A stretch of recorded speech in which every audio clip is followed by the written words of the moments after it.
Bom dia, boa tarde, boa noite. Não sei o horário que você vai ver essa aula, mas seja bem-vindo. Aqui estamos, continuando com os nossos princípios da cidadania, já no nosso terceiro bloco.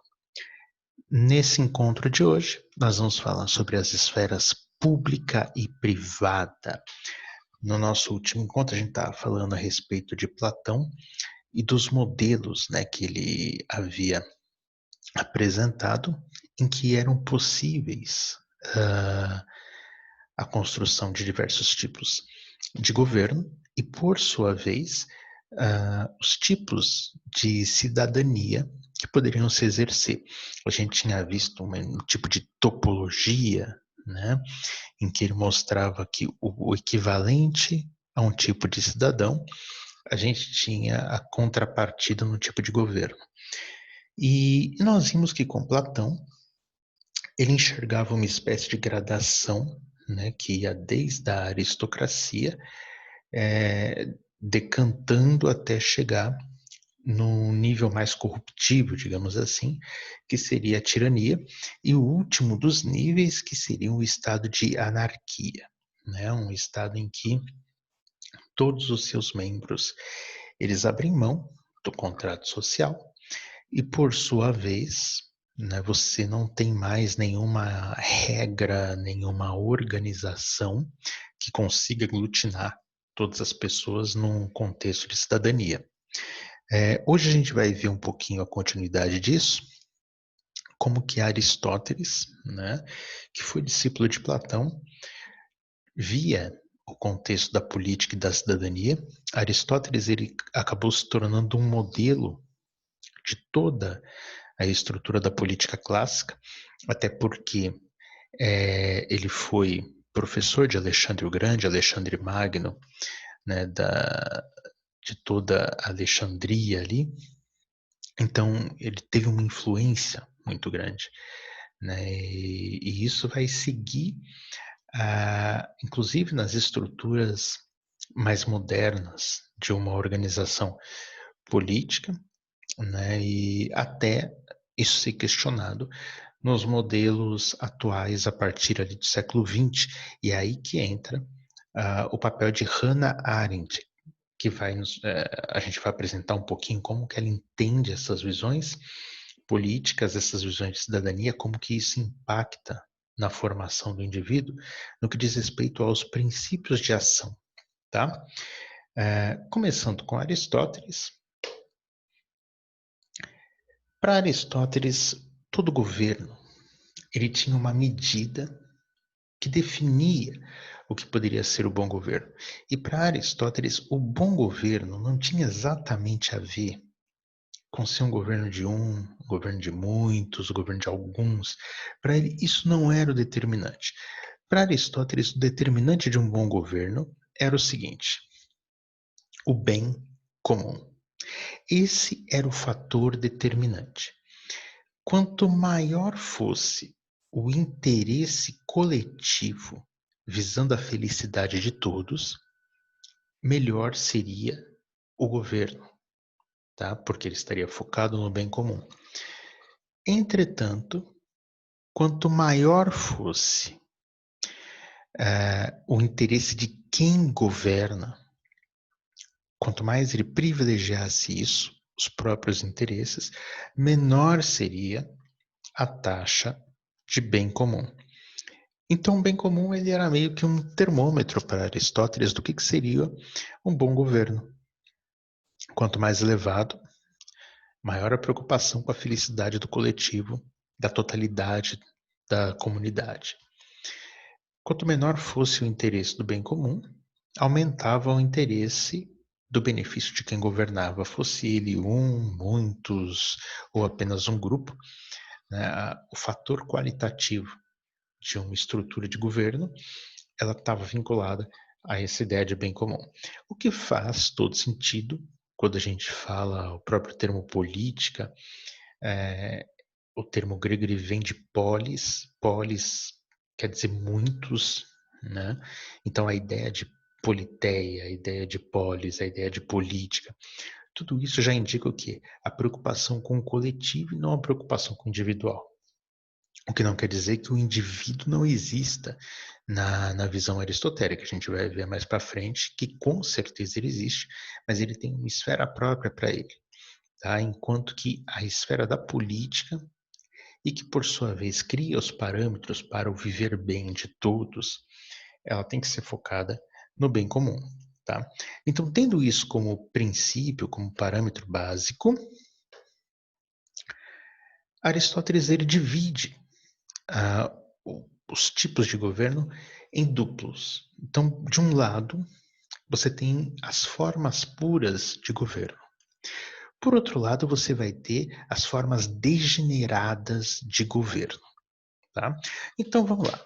Vamos começar aqui vendo a primeira das formas puras de governo de Aristóteles, conhecida, a monarquia, o governo de um único. Em seu aspecto puro, é o governo de um só, visando o bem comum. Então é aquela ideia do rei protetor, do rei que cuida do reino, dos limites do reino, sempre toma uma decisão que vai favorecer a maior parte das pessoas. É aquele modelo ideal de uma monarquia, claro. A segunda forma de governo puro é aquilo que para Platão seria uma forma integrada com a monarquia, era o modelo da aristocracia. Tá? Lembrando que para Platão, a gente viu no último encontro, a aristocracia para ele era o melhor modelo, mas também lembrando que mesmo para Platão, esse modelo de aristocracia que ele via já era um modelo utópico.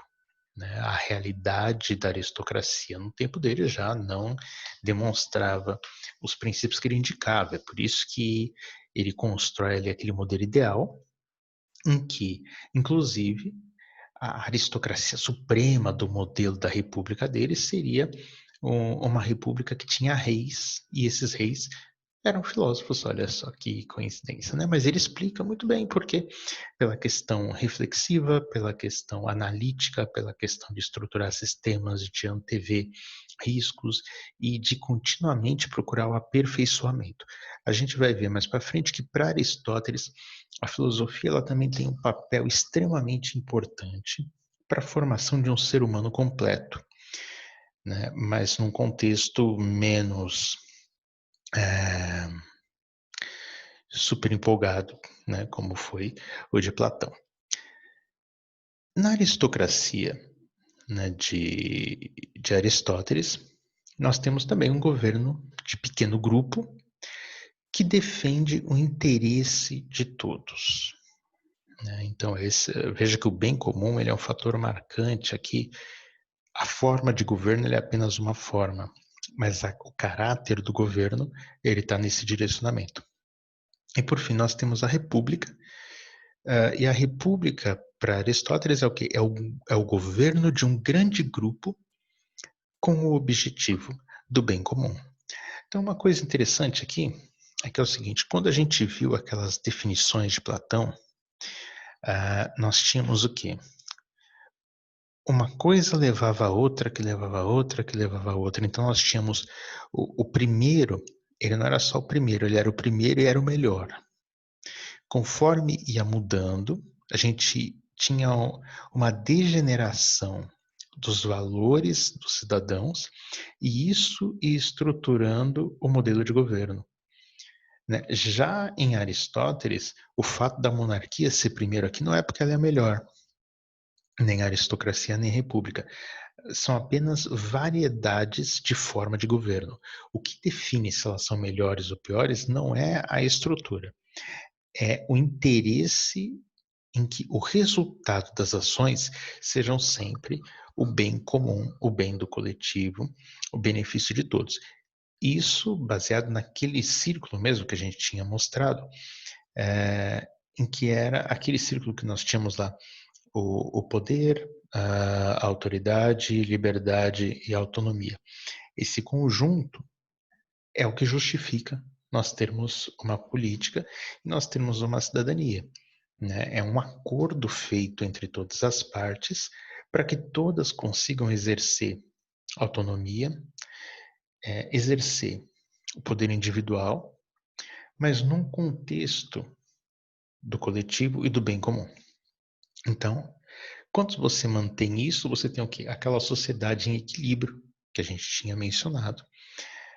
Então, a chave do equilíbrio para Aristóteles, ela está na busca do bem comum. Mas e quando nós não nos preocupamos com o bem comum? O que é que nós temos? O que são essas versões, essas formas degeneradas? A gente também tem três. Então, cada uma daquelas anterior, ela tem a sua contraparte, o seu negativo, o seu aspecto tenebroso. A monarquia é contraposta pela tirania. Veja que a tirania ela é idêntica à monarquia, ao governo de um só, mas visando o quê? Os próprios interesses desse indivíduo. Já na oligarquia, ela é contraposta à aristocracia. E ela é o governo de pequeno grupo, voltado apenas para os seus interesses. Já a demagogia, ela é o lado degenerado de uma república. Tá? A demagogia é o quê? Ela é o governo de representantes de um grande grupo, mas que administra em proveito próprio, manipulando os demais. Então, por exemplo, em uma república representativa em que alguém é eleito para administrar pela maioria, ele faz uma série de manipulações, ele utiliza todas as instituições que existem para fazer as coisas acontecerem e ele as usa em proveito próprio. E ele manipula os demais com discurso, com algumas obras que são feitas para benefício, mas o conjunto, ele foi o maior beneficiado. Então, muitas vezes, veja, o tirano nunca vai dizer que ele é tirano, ele vai dizer que ele é um monarca. Mas a forma de governo dele é uma tirania. Já a oligarquia, um oligarca para Aristóteles nunca vai dizer eu sou um oligarca. Ele vai dizer eu sou um aristocrata. Né? Somos um grupo que gere pelo bem de todos. Mas não é. Eles gerem para o bem de si mesmos. E um demagogo nunca vai dizer que é um demagogo, ele vai dizer que ele é um democrata, ele vai dizer que ele é um republicano e que ele administra pelo interesse de todos por igual. Né? Então, o que diferencia um do outro não é exatamente a forma de governo, mas são os interesses envolvidos. Tá? E, naturalmente, a máquina, o modo como eles vão usar para administrar isso, é determinante, né, de qual é o princípio que eles estão seguindo. Tá? Então, basicamente falando, essas são as medidas de governo que nós temos em Aristóteles. O importante para nós, você fala, mas nós estamos falando dos princípios da cidadania, o que tem a ver essas formas de governo? A gente já tinha visto com Platão que o modo como as pessoas se relacionam está relacionado diretamente com o tipo de governo que vai ser constituído ali. Do ponto de vista de Aristóteles, as estruturas de governo, essas 6 que nós vimos, em seu conjunto, elas constroem um espaço único na vida de cada um de nós, que é o espaço da cidadania. Esse espaço da cidadania, vamos lá, vamos falar um pouquinho dele. Para Aristóteles, a organização política ela cria um espaço de exercício de nosso poder enquanto parte de uma sociedade. Lembra que nós falamos que o motivo de nós estabelecermos ali um contrato social e colocarmos alguém, uma figura, como representante do poder do conjunto, era o quê? Era que essa forma de governo garantisse que cada um de nós tivesse condições de exercer o nosso próprio poder individual. Bom, para a gente fazer isso, nós precisamos de um espaço. E esse espaço é o espaço da cidadania. Então, na verdade, não adianta você ter uma estrutura de governo que não construa um espaço de cidadania. Toda estrutura política abre um espaço para o exercício da cidadania, porque o exercício da cidadania é o exercício da liberdade. é o exercício da autonomia, é o exercício desse poder individual. E é justamente o espaço de resposta para aquela constituição política. Tá? E ela, por sua vez, não é apenas um espaço individual. Ela é um espaço que indica que nós fazemos parte de uma sociedade. Por isso a gente pode agir ali, porque fazemos parte dessa sociedade, porque nós conferimos uma unidade de poder para aquele governante. Em contrapartida, nós podemos agir como cidadãos, tá? Então, para Aristóteles, a cidadania ela é um benefício constituído e só possível porque nós constituímos uma forma política, alguma daquelas lá que a gente já viu. Passa, portanto, a existir dois espaços de realização do ser humano. Um é o espaço do indivíduo, é o indivíduo natural, é aquele que você já é, pelo simples fato de ter nascido. O outro é o espaço do cidadão, que é um espaço construído coletivamente a partir do momento que a gente constitui uma forma política e firma um contrato social. Vamos ver um pouquinho como que são esses dois, porque uma vez que a gente passa a ter dois espaços, Aristóteles vai chamar esses espaços de esfera. E a gente vai ter duas esferas. Uma esfera privada, que é aquela do indivíduo, e uma esfera pública, que é a do cidadão. A esfera pública, ela é relativa à comunidade. Ela diz respeito a como aquelas integrações ocorrem e como elas devem ocorrer, depende da forma política adotada. E a forma de expressão dessa esfera pública é a política, que é a gestão da cidade. Então, na verdade, toda a ação que nós fazemos, elas são ações extremamente importantes, porque elas são ações no sentido de construção de uma sociedade. Toda a ação na esfera pública é ação de construção na sociedade. Veja que o termo política aqui de Aristóteles é um termo amplo. Tá? Hoje nós entendemos a política como um exercício quase que profissional e não algo que todos nós somos. Né? A gente não fala, eu sou político. Não. Político a gente pensa que é sempre aquela pessoa que tem uma função específica na sociedade. Que é o sentido de administrar uma cidade, uma comunidade, o que for. Para Aristóteles, não. Para Aristóteles, a ação política é muito mais ampla. Um artista, por exemplo, a ação dele é uma ação que acontece na esfera pública, portanto, é uma ação política. Um professor, o simples fato dele ser professor é uma ação política, porque é uma ação pública. Né? Um escritor, enquanto ele escreve na casa dele, ele está na esfera privada, mas na medida que ele publica um livro, ele está na esfera pública. Em contrapartida, nós temos a esfera privada. A esfera privada é relativa à família. Veja que para Aristóteles há uma divisão aqui. A política era parte da esfera pública.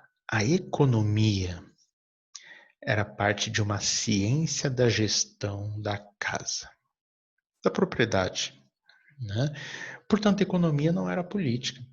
E a política não era economia, porque elas estavam cada uma em uma esfera diferente.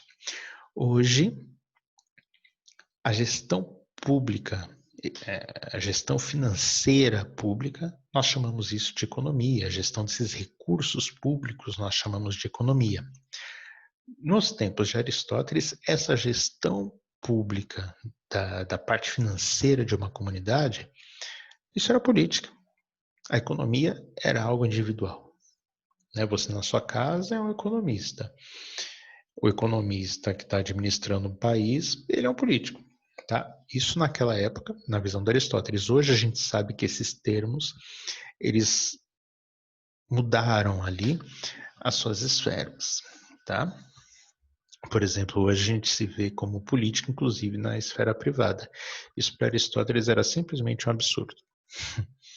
Depois a gente vai entender por quê e as consequências disso. Mas vamos lá. Considerado isso, Vamos ver um pouquinho mais a fundo essa esfera privada. Para Aristóteles, a esfera privada era uma esfera em que 4 poderes eram dados para o indivíduo. Nenhum desses poderes eram baseados na igualdade, tá? O poder econômico, a gente já viu anteriormente, economia como uma prática. Então, o poder econômico era a capacidade do indivíduo de administrar sua própria casa. O poder paternal era o poder que ele detinha sobre os filhos dele. O poder marital era o poder que ele detinha sobre a sua mulher. O poder despótico era o poder que ele exercia sobre os seus servos. Então veja, óbvio que não se trata aqui de um poder dado para a mulher, de um poder dado para o adolescente, de um poder dado para qualquer indivíduo. Não. Era um poder específico e considerado unicamente do dono daquela propriedade. Óbvio que a esfera privada, para Aristóteles, era demarcada por relações desiguais. Eram relações de poder que alguém exercia sobre outro alguém. Tá? Então, o poder econômico era o poder exercido sobre a propriedade, o poder paternal exercido sobre os filhos, o poder marital exercido sobre a esposa, o poder despótico sobre os servos, ou seja, um grupo enorme sofria o poder, enquanto que o outro exercia o poder. Então, as relações eram obviamente desiguais. E havia, com isso, uma assimetria entre as partes. O filho não era considerado em igualdade com os pais, a esposa não era considerada em igualdade com o marido, os servos não eram considerados em igualdade com o dono da propriedade. E a propriedade, seus animais e tudo mais, obviamente, eram produto dele, tá? E não poderiam ser vistos com nenhum valor de igualdade. Onde havia igualdade, então? Não era na esfera privada, a igualdade ela só podia aparecer na esfera pública, tá? Não podia, nenhum daqueles tipos de 4 poderes podia ser exercido na esfera pública, porque aquele tipo de poder só pode ser exercido quando eu tenho algo superior e algo abaixo deste poder superior. Na esfera pública não há um poder superior. Todos eram considerados iguais. Portanto, o poder que cabia a cada um era um poder igual para todos, que era o poder político, o poder de gerir, o poder de escolher. A administração era o poder de administrar a própria esfera pública. O espaço de reflexão, o espaço de construção e as decisões a serem tomadas. Era também um espaço de convivência. Toda a esfera pública, o espaço das artes, o espaço das conversas, da troca de ideias, só poderia haver isso entre pessoas consideradas iguais, entre pares. E era, portanto, um espaço de bem viver. Aqui o poder era simétrico, porque ele era igualmente exercido por cada uma das partes. E a relação era uma relação entre iguais. Era uma relação igualitária. Tá? Então, veja, nós temos aqui as duas esferas, elas demonstram dois aspectos diametralmente opostos. Em uma eu tenho o poder que se exerce, eu tenho uma desigualdade que se afirma, eu tenho um superior e um conjunto de inferiores. Quando eu passo para a esfera pública, eu tenho um estado de igualdade, eu tenho pessoas que se olham e veem gente do mesmo status, do mesmo nível, com os mesmos direitos e considerados iguais perante a lei. Portanto, na esfera privada, as pessoas não são consideradas iguais perante a lei, até porque a única lei era a lei do dono da propriedade. Então, daí a gente já começa a ver que a chamada democracia grega e ateniense, ela passou por muitas modificações ao longo do tempo, tá? Em termos do que a gente chama de igualdade de direitos, tá? E do próprio exercício da cidadania. O fato é que para Aristóteles, toda a esfera pública e também toda a esfera privada tinha um único objetivo. Já que o que ela promovia era um bem-estar e a convivência, Então, o objetivo dessas esferas era trazer a felicidade para os homens. Felicidade na esfera privada, já que a gente tem duas esferas, a gente vai ter também duas noções de felicidade. A felicidade privada, ela diz respeito à vida de cada um. Afinal de contas, o cara vive lá na propriedade dele, ele tem os espaços dele, ele tem toda aquela propriedade dele, ele tem os familiares, ele tem os servos, e ele exerce o poder ali. Então, a felicidade ele vai construir ali. E, por sua vez, nós temos a felicidade pública, que diz respeito à vida pública na sociedade. Ou seja, aquilo que ele faz diante da sociedade, aquilo que ele constrói na sociedade. O que potencializa, o que torna capaz de haver felicidade nessas duas esferas? É a chamada vida ativa. Quando o homem exerce esse poder na esfera privada, ele encontra a felicidade privada. Quando ele exerce o poder dele mediante igualdade, segundo a lei, numa esfera pública, ele encontra a felicidade pública. A vida ativa é o modo pelo qual ele consegue obter felicidade nessas duas esferas, nesses dois níveis. E a vida ativa, ela se constrói a partir de dois elementos centrais.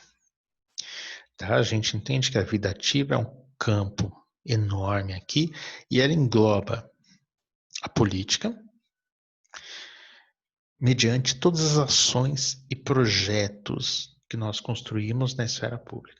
Então, por exemplo, você tem ali um trabalho que você desempenha e isso impacta as pessoas, é um projeto que você montou para trazer um benefício para uma comunidade. Isso é exercer política.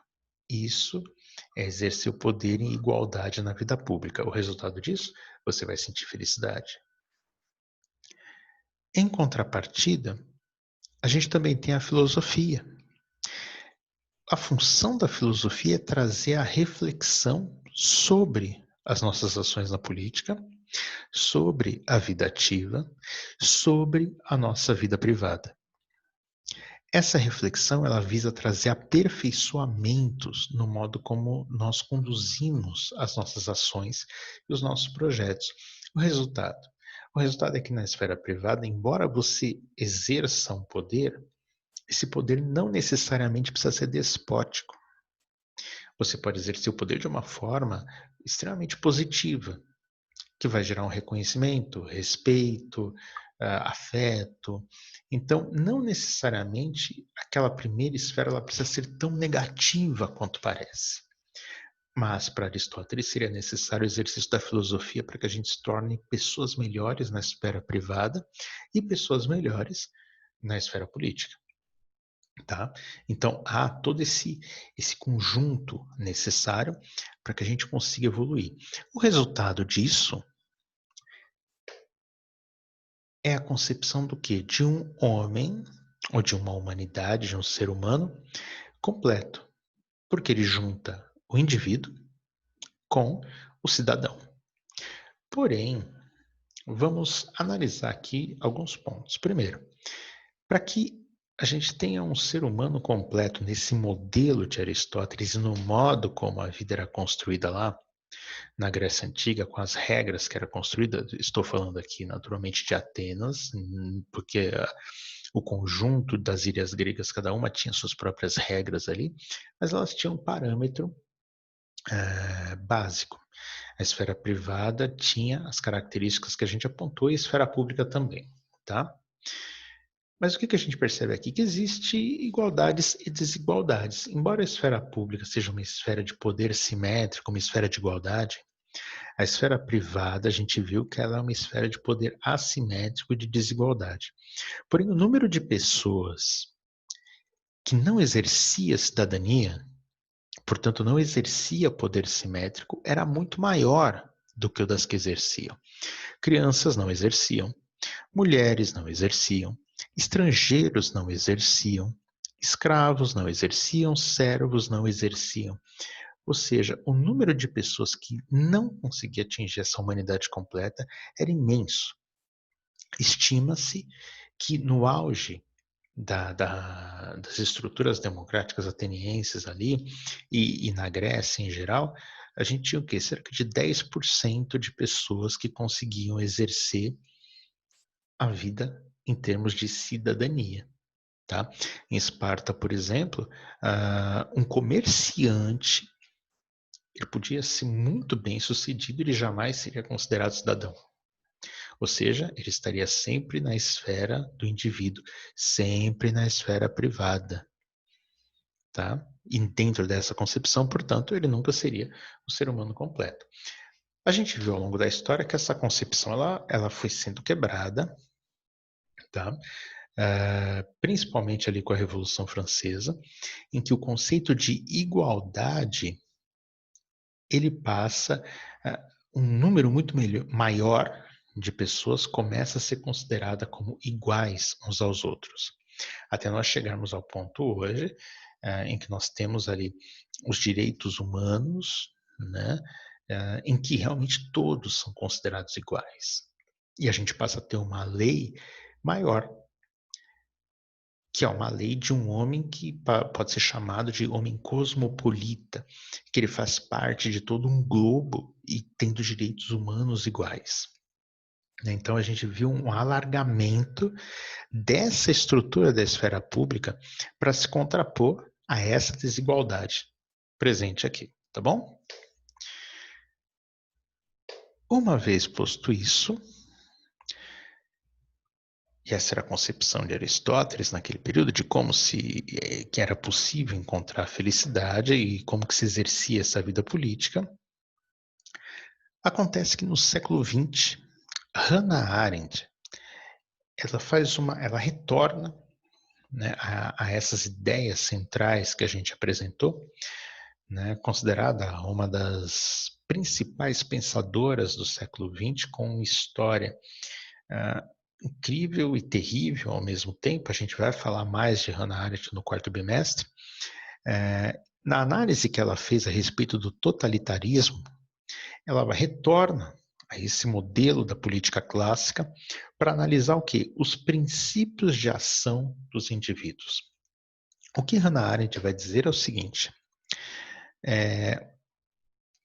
o modo como cada regime político se constitui, ele vai influenciar, ele vai criar princípios de ação que, por sua vez, condicionam os cidadãos a agirem e também os governantes.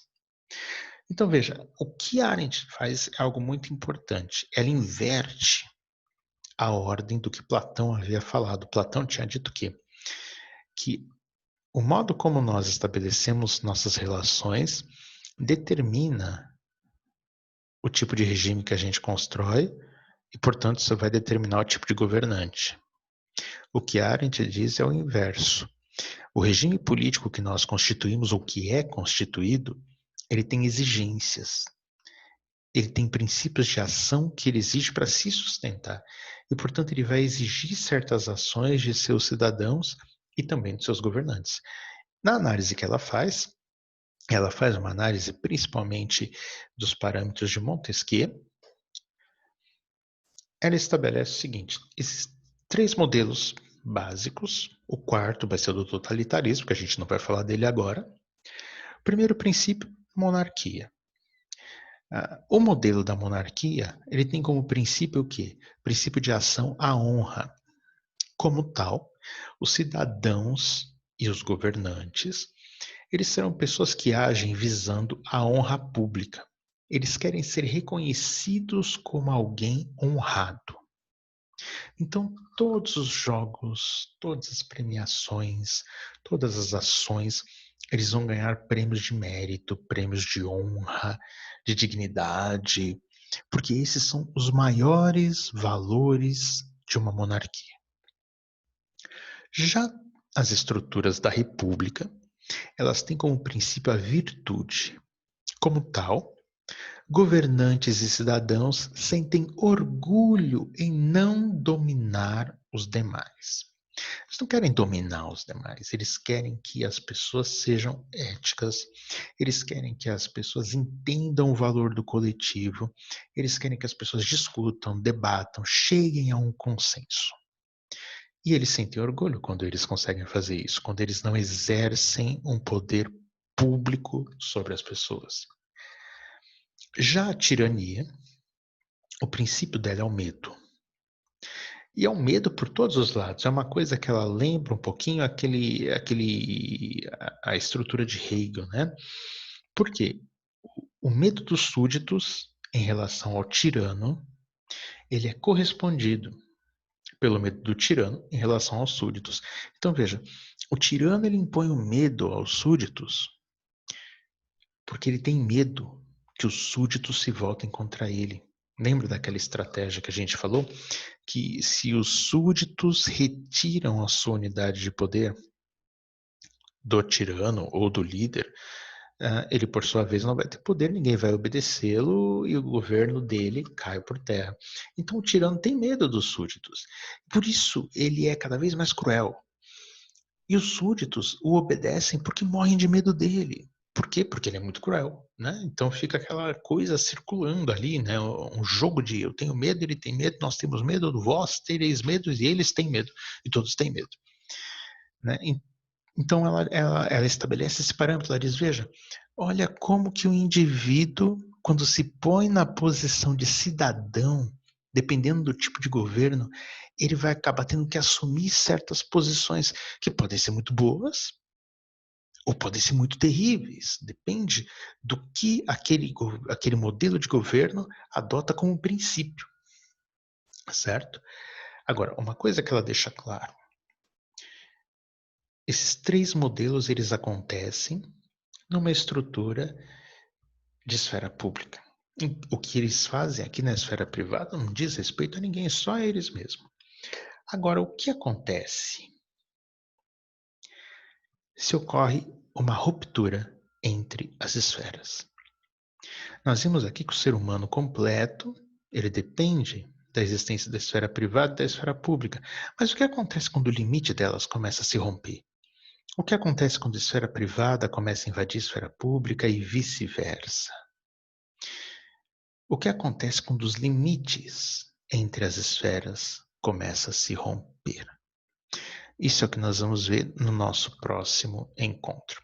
Espero que vocês tenham gostado e tiraremos mais dúvidas, debateremos isso em nosso encontro presencial, ok? Até mais, pessoal. E agora vamos fechar aqui.